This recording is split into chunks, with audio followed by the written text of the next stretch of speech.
ঈদুল ফিতরও ঈদ, ঈদুল আজহাও ঈদ, ঈদুল আরাফাও ঈদ, ঈদুল জুমাও ঈদ, ঈদে মিলাদুন্নবীও ঈদ।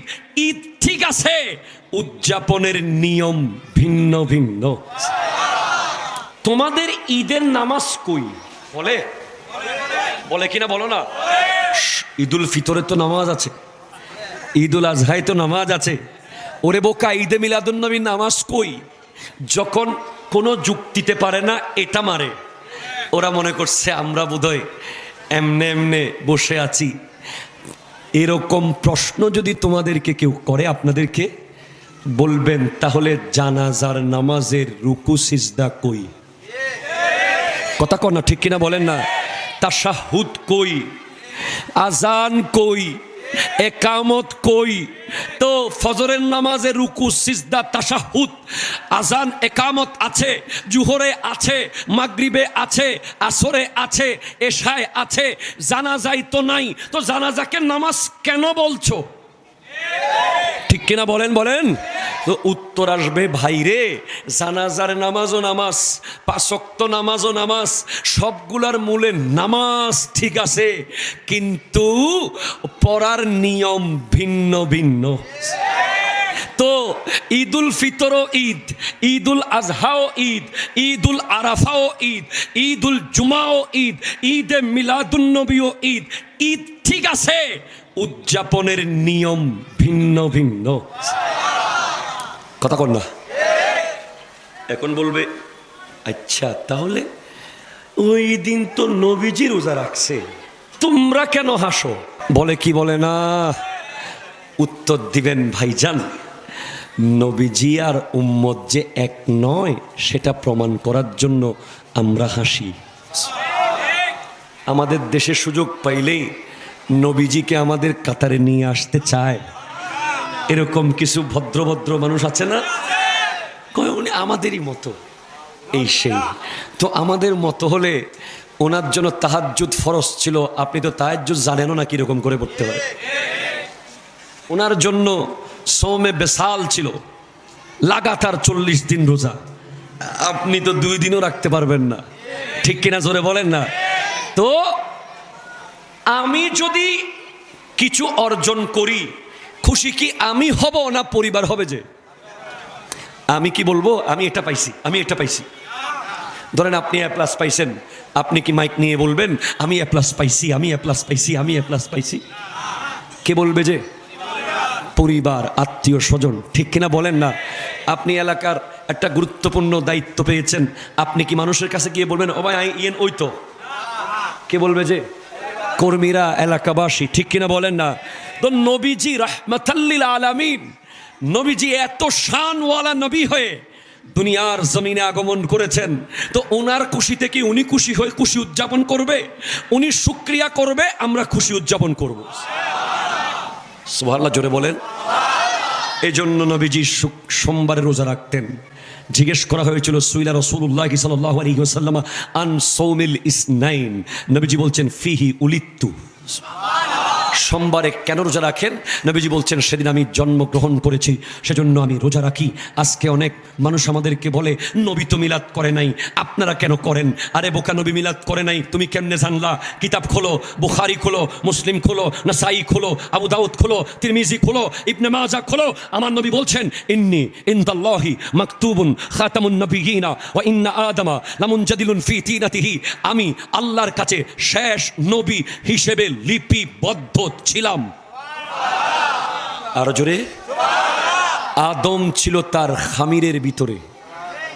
সাউখবিরুকুম বিআউয়ালি আমরি, আমি এখন তোমাদেরকে আমার আগমনের দিনের কথাগুলো বলবো। কেমনে কেমনে আমি এলাম? বলে কেমনে? সাহাবায়ে কেরাম জিজ্ঞেস করছেন, নবীজি বলছেন আমি কে জানো? আমি হলাম দাওয়াতু ইব্রাহিমা, ইব্রাহিম আলাইহিস সালামের দোয়া। একটু জোরে বলেন। ইব্রাহিম আলাইহিস সালামের দোয়া মানে?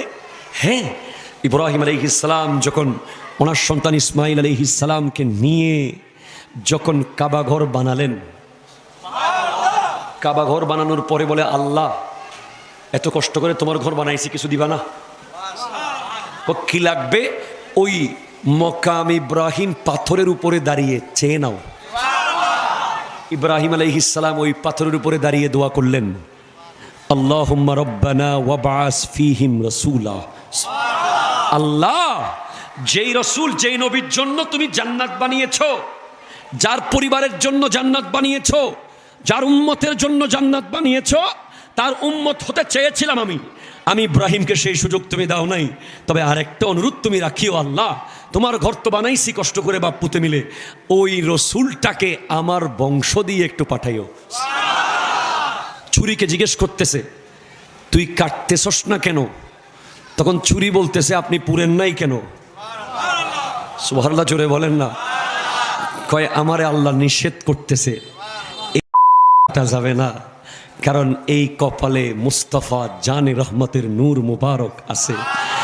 এই দিয়ে এখানে কেটে ফেলা হয়, নবীজির নূরের যাত্রা বন্ধ হয়ে যাবে। সেজন্য জান্নাত থেকে দুব্বা এসেছে, সেটা জবে করা হয়েছে। আমরাও আর সন্তান কুরবানি দিতে হচ্ছে না, কিয়ামত পর্যন্ত আমরাও পশু কুরবানি দিচ্ছি।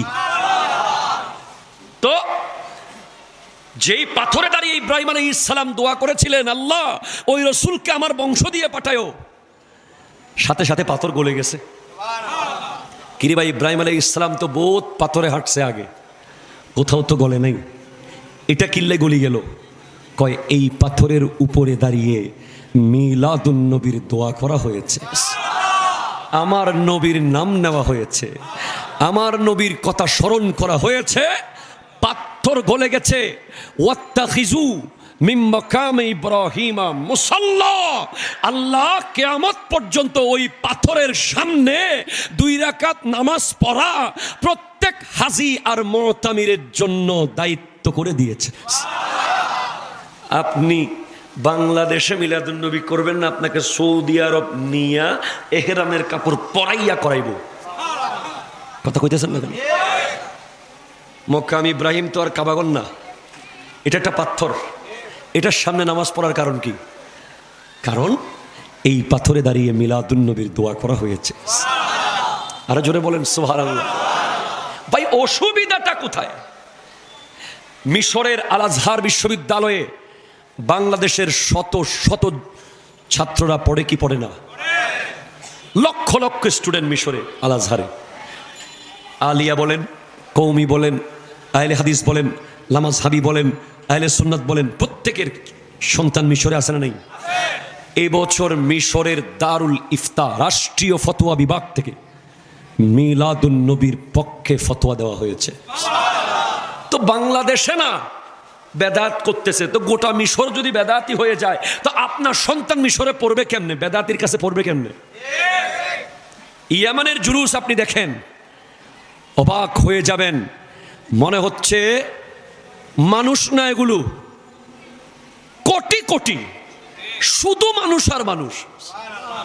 কেনিয়ার জুলুস আমার মোবাইলে আছে, ঘানার জুলুস আমার মোবাইলে আছে, ইন্দোনেশিয়ার জুলুস আমার মোবাইলে আছে, আফগানিস্তানের জুলুস আমার মোবাইলে আছে, ইউকে ইউনাইটেড কিংডম আমার মোবাইলে আছে, আমেরিকা আমার মোবাইলে আছে। এতগুলো মানুষ কোনোদিন ভুলের উপরে এক হতে পারে না, ঠিক কিনা জোরে বলেন?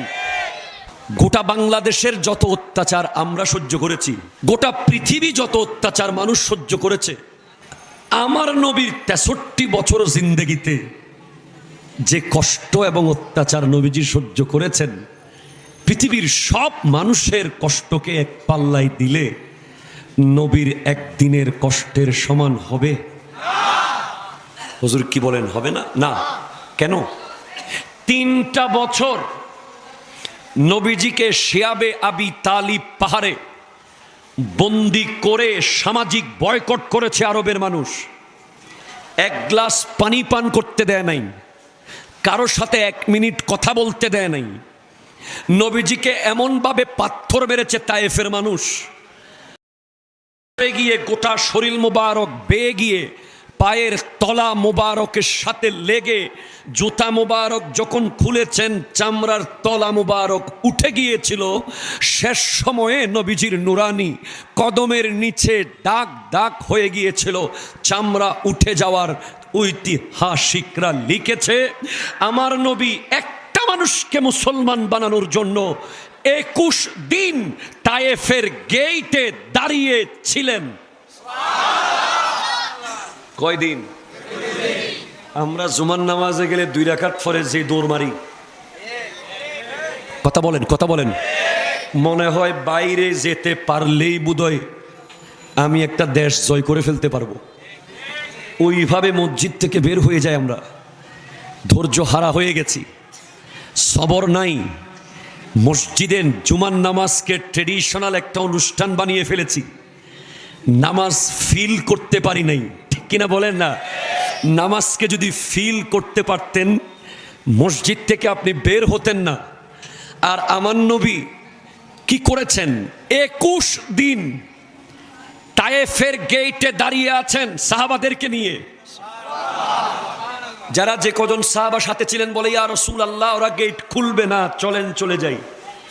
3 দিন, 4 দিন, 5 দিন, 10 দিন, 20 দিন।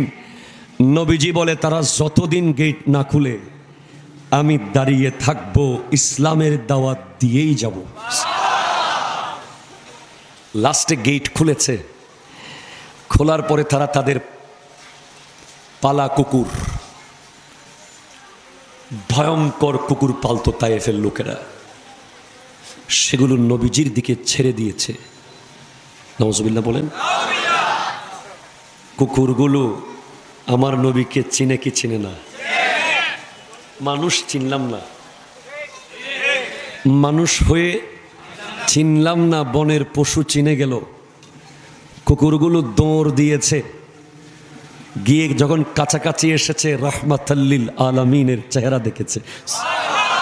সাথে সাথে সিজদা অবনত হয়ে কুকুরগুলো ইউ টার্ন নিয়ে তাদের মালিককে কামড়ানোর জন্য দৌড়ে চলে গেছে। আমার দয়াল নবী সেখানে ইসলামের দাওয়াত দিয়েছেন, দিয়েছেন, দিয়েছেন। বাবা, এত কষ্ট আমাদের কারো বাপ চাচাকে কি 70 টুকরা করে কলিজা বের করে চাবাইছে কেউ? নিউজ পাই নাই যে কলিজা কাঁচা বের করে চাবাইছে। আমার নবীর চাচা হযরতে আমির হামজা রাদিয়াল্লাহু তাআলা আনহু, যিনি ওই জাত ছিলেন যেদিন হযরত ওমর ফারুকে আজম ইসলাম কবুল করেছেন। সেদিন হযরত ওমর বলে, ইয়া রাসূলুল্লাহ, আমরা কি সত্যের উপরে না মিথ্যার উপরে? নবীজি বলছেন, আমরা অবশ্যই সত্যের উপরে। তাহলে আর গোপনে গোপনে দাওয়াত দেব না, চলেন ওপেন কাবাঘরের সামনে গিয়ে আল্লাহর একত্ববাদের ঘোষণা দেব। তখন হযরত ওমর ফারুকে আজম এক পাশে নবীজির সামনে দাঁড়িয়েছেন, আরেক পাশে হযরতে আমির হামজা রাদিয়াল্লাহু তাআলা আনহু, যার মাজার শরীফ রয়েছে ওই উহুদের পাহাড়ের পাশে। তিনি দুজন দুই পাশে গিয়েছেন কাবাঘরের সামনে, ইসলামের ওপেন ডিক্লারেশন দিয়েছেন। কোনো বাপের বেটার সাহস ছিল না সামনে আসার। জোরে বলেন সুবহানাল্লাহ। সেই আমির হামজা রাদিয়াল্লাহু তাআলা আনহুকে হযরতে আবু সুফিয়ান রাদিয়াল্লাহু তাআলা আনহুর বিবি হিন্দা 70 টুকরা করে উহুদের মাঠে কলিজা বের করে চাবাইছে। তো আমার নবী যেদিন মক্কা বিজয় করেছেন, 10,000 সাহাবার সাথে নিয়ে যখন মক্কার ভিতরে ঢুকছেন, সাথে ডান দিকে রাদিয়াল্লাহু তাআলা আন, আরেক দিকে মাওলা আলী, আরেক দিকে ফারুকে আজম, আরেক দিকে সিদ্দিক আকবর, বিশ্বের সর্বশ্রেষ্ঠ পালোয়ান। নবীর ডানে বামে সামনে পিছে নবীজি চাইলে মুহূর্তের মধ্যে যারা নবীজিকে বন্দী করেছিল, যারা নবীজিকে ঘর ছেড়ে যেতে বাধ্য করেছিল, যারা নবীজিকে পাথর মেরেছিল, যারা নবীজিকে শান্তিতে থাকতে দেয় নাই, তাদের ঘর পারত, ঠিক কিনা কথা বলেন? তাদের প্রত্যেককে ধরে ধরে টুকরো টুকরো করে ফেলতে পারতেন। আমার নবী হযরতে আবু সুফিয়ান রাদিয়াল্লাহু তাআলা আনহুকে বলছেন মুস্কি হেসে, আপনাকে আমি ক্ষমা করে দিয়েছি। ওনার বিবি হিন্দাকে বলছেন, আপনাকেও ক্ষমা করে দিয়েছি। আপনি শুধু আমার সামনে চেহারাটা দেখাবেন না, আমার চাচার কথা মনে পড়ে যাবে। আরবের প্রত্যেকটা কাফের তর তর করে কাঁপছিল, আজকে কিনা কি হয়ে যায়। মুহাম্মদ সাল্লাল্লাহু আলাইহি ওয়াসাল্লাম সমস্ত পাওয়ার নিয়ে এসেছে? না, আমার নবী কাবাগরের সামনে দাঁড়িয়ে সমস্ত কাফেরদেরকে সেদিন মাফ করে দিয়েছে। আমরা কি মুসলমান নই? আমরা কি আমার নবীর অনুসারী নই? অনুসারী যদি হয়ে থাকি, ক্ষমতায় যারা ছিল, ক্ষমতায় যারা আসবে, ক্ষমতা থেকে যারা যাবে, ক্ষমতায় আবার আসবে, তারা যেন কখনো প্রতিশোধ না নেয়, জুলুম না করে। সবচেয়ে বড় প্রতিশোধ হলো মাফ করে দেওয়া। ঠিক কিনা? কথা জোরে বলেন না। নবী এসেছে, ক্ষমা এসেছে। ঠিক কিনা বলেন? মিলাদুন নবীর প্রোগ্রাম থেকে আমি এই মেসেজ দিয়ে যাচ্ছি। অবশ্যই আপনার সাথে জুলুম হয়েছে, হবে, হচ্ছে। কে জুলুম যে করেছে তাকে একবার বুঝান, দুইবার বুঝান, তিনবার বুঝান, তওবা করার সুযোগ দেন। ঠিক কিনা? এটাই মিলাদুন নবীর শিক্ষা। সুবহানাল্লাহ, জোরে বলেন। আল্লাহর রশি হলো আমার দয়াল নবী। সুবহানাল্লাহ, জোরে বলেন। এখানে আঙ্গুল কয়টা? তিনটা আঙ্গুল না? কথা কোন? তিনটা। এই যে এটা সবচেয়ে বড়, এটা একটু, এটা আল্লাহ সবার উপরে, মাঝখানে আমার নবী, নিচে আমরা উম্মত। জোরে জোরে বলেন সুবহানাল্লাহ। আমার নবী আল্লাহ থেকে নেয়, আমাদেরকে দেয়। তো ডাইরেক্ট এখানে যাইয়েন না। কথা বলেন। আমাদের দেশে কিন্তু ডাইরেক্ট ফাটি আছে না? কই মাঝখানে আল নবী ওলি বাত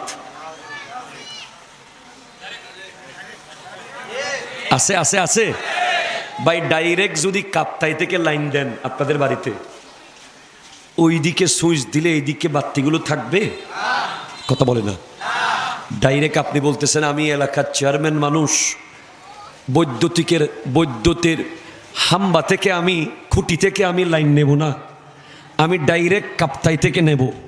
তো কাপ্তাইয়ের ভোল্টেজ কি আপনি লোড নিতে পারবেন ভাই? পারবেন? পারবেন? এত বেশি পাওয়ারফুল, ওইদিকে সুইচ দিলে এদিকে সব ফুটে যাবে। তো আপনাকে কাপ্তাইয়ের মেইন জায়গা থেকে আগে আনতে হবে। এই এলাকার নাম কি? উত্তর কাট্টলির পাওয়ার হাউসে বিদ্যুৎ। ঠিক কিনা বলেন না? সেখানে কমানো বেশ কম বেশ করার সিস্টেম থাকবে আপনার লোড অনুযায়ী। সেখান থেকে বিদ্যুৎ দেওয়া হবে আপনার এলাকার বৈদ্যুতিক খুঁটিতে খুঁটিতে। আপনি রিক্সাওয়ালা হন আর সিএনজিওয়ালা হন, আপনি দিনমজুর হন আর কোটিপতি হন, আপনাকে ওই খুঁটি থেকেই নিতে হবে। ঠিক কিনা বলেন না? তো আমার নবী মাঝখানে আছে, আর নবী পর্যন্ত যেতে ওলি আল্লাহরা আছে। ঠিক কিনা বলেন?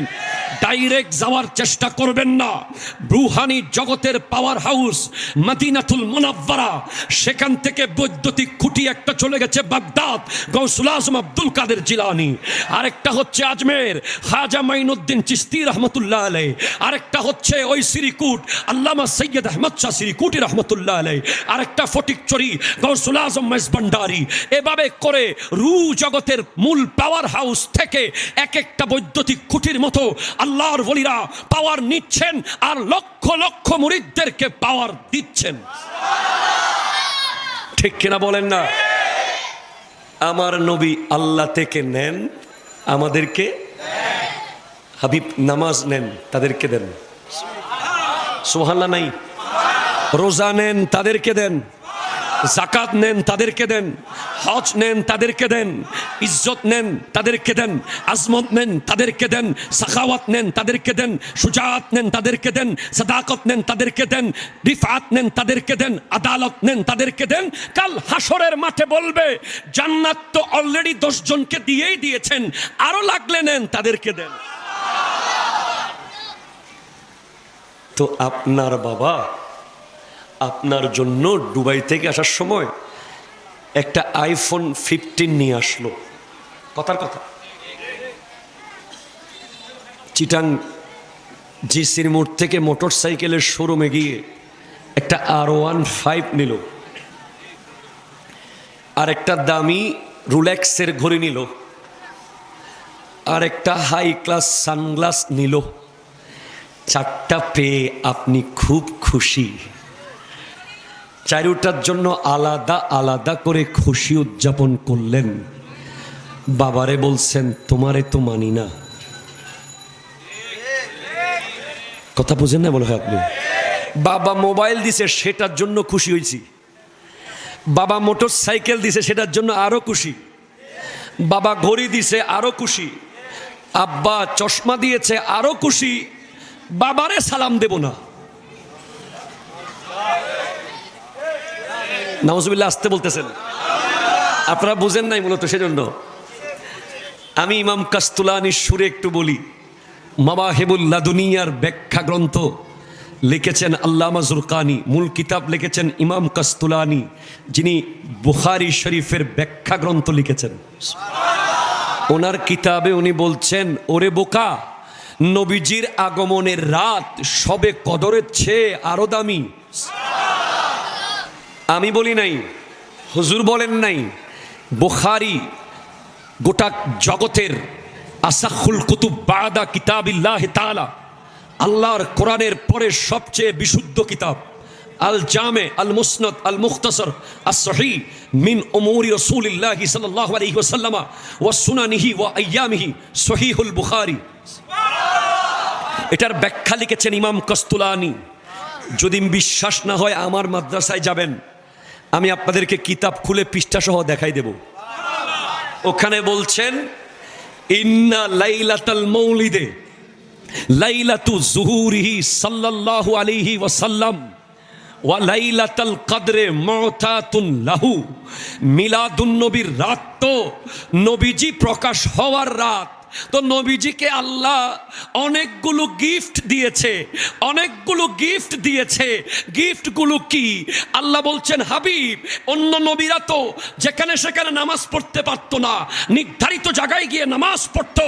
আর আপনার জন্য ওয়াজুইলাত লিয়াল আরদু মসজিদান তাহুরা, আপনার কদম মক্কার জমিনে মা আমেনার রেহেম থেকে বের হয়ে যখন লেগেছে, গোটা পৃথিবী মসজিদ বানিয়ে দিলাম। অন্য নবীর উম্মতরা তায়াম্মুম করতে পারত না, আপনার উম্মত পানি না পাইলে পবিত্র মাটি দিয়ে তায়াম্মুম করবে। অন্য নবীর উম্মতদের, অন্য নবীদের আমলে শয়তান আসমানে গিয়ে ওহী নিয়ে আসতে পারত চুরি করে। আপনি আসার পর থেকে আসমানে শয়তানের যাওয়া বন্ধ। নবী, আপনাকে আরো অনেক গিফট দেব, সবে কদর নেন। অন্য নবীর উম্মত হাজার মাস ইবাদত করেছে, রাতে ইবাদত, দিনে জিহাদ। আপনার উম্মত শুধু এক রাত করবে। সবে বরাত নেন, আপনার উম্মতকে বলেন, বনি ওই কালাব গোত্রের ছাগলের ক্যাশ যত আছে, অত ক্যাশ পরিমাণ গুনাহ আমি এক রাতে মাফ করে দেব। মেরাজ নেন, একটা ডেট নেন, ইয়মে আরাফা, একদিন রোজা রাখবে আপনার উম্মত, 1 বছর আগের গুনাহ মাফ, 1 বছর পরের গুনাহ মাফ। এইভাবে এতগুলো গিফট পেলাম, সবগুলো পেয়ে খুশি। যিনি আনলেন তারে মানি না। ঠিক কিনা বলেন না? বলেন না? ব্যাপারটা এমন না।